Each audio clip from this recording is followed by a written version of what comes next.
Peace and love, family. This is Envi. I hope everyone is having a beautiful day today on this moon day, Monday. This is just going to be a really quick video. It's kind of going to be a little overview of consumerism. A lot of people understand or still having problems understanding Title 15, specifically the consumer protection laws that fall up under 1692. That title, 15 USC 1692. And you guys have heard me speak over and over again on what these definitions mean, and I just want to dive a little deeper so you guys can kind of put the puzzle together. And I'm going to be obedient to spirit, and I'm going to start offering some clarity classes for people, because it seems like people just need clarity. Some people just need to break it down a little bit more, and since that's what spirit told me to do, that's what I'm going to do for the people. So I'm just be looking out for that soon. But if you follow me, you know, 15 USC, I need you guys to start writing some of this down, start studying some of this stuff for your own good as well. 15 USC 1692A, those are the definitions that you want to start with. Not start with, but if you're learning consumerism, this will make it a little bit easier to start with definitions, just like a book. I remember growing up, I used to be a great reader. One of the first things I always do is go pick out the words I didn't know and find a definition, so it'll make the reading easier. It just made sense that way.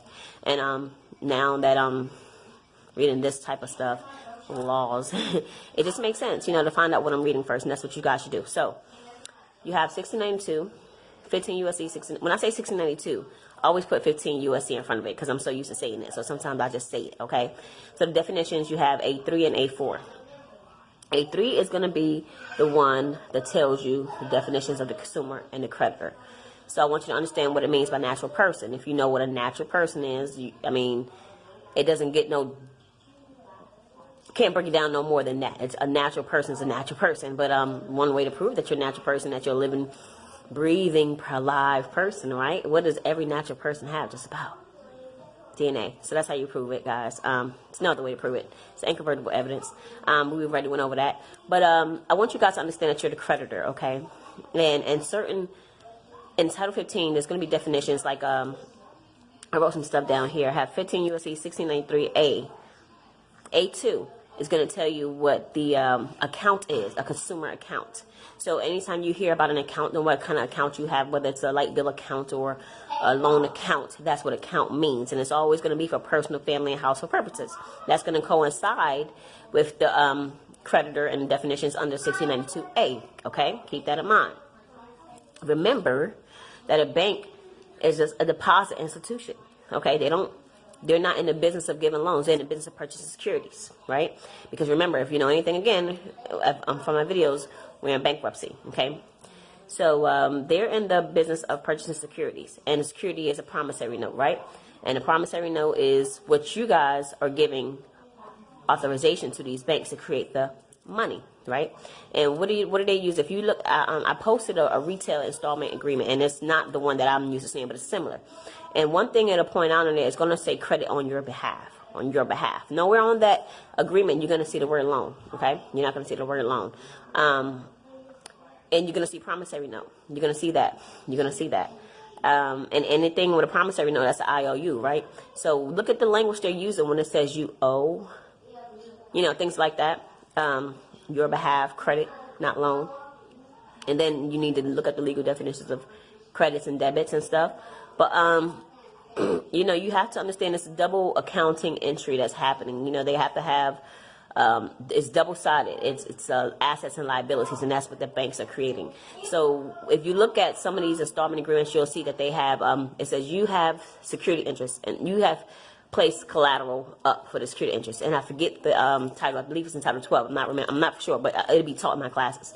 It tells you exactly your collateral is your signature. That's the collateral. That's authorization that because before they give you anything, before they transfer anything, right, make you sign. But think about this. Every time they give you a loan, they never put it, like if you have a checking account with state employees, right, they're not going to put your loan in your regular checking account. They're going to create a new accounts payable account. They're going to create a new account, right? That's what they do. You never see them just put it in your account. They don't do that, okay? That's not what they do. That's why they have to create a new account, and you'll have tons of accounts. They'll also do what they call an automatic draft, but they always draft it out of one account. I mean, you could do options, but not times 10 is one account, right? And you're probably thinking, well, what's the promissory note? What's the promissory note? The credit application. If you know, over time, back in the days, everything used to be paper, right? Paper. Now everything's digital. So try, if you can, and it's possible, because they try to dupe me out of this a few times too. Well, we don't do paper applications no more. Yes, you do.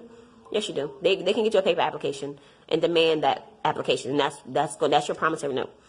Okay? Or if you're a creditor, if you've established that, and it's public notice that you're a creditor, and you understand that you are a financial institution as a private banker, you can create your own promissory notes and sell them, so they can create what they need. Follow me? And I'll go into that deeper in my classes as well. That's just a little overview, guys. I just want you guys to understand kind of how it works since you're already a creditor. But it's some things you must establish first, depending on who you are. Depending on your situation. But I just want to give that to you. You guys know I love commerce, not love commerce, but I've learned to love commerce due to the fact that I had to learn how to operate in it. And it just took a simple. It just took a couple of years for me to fully adapt my position. Until I understood fully who I was, that's when I could understand commerce. And that's what I'm here to help to provide the people with clarity on things of that nature. And if you want to establish who you are, I can guide you to those steps as well, the same way I did it.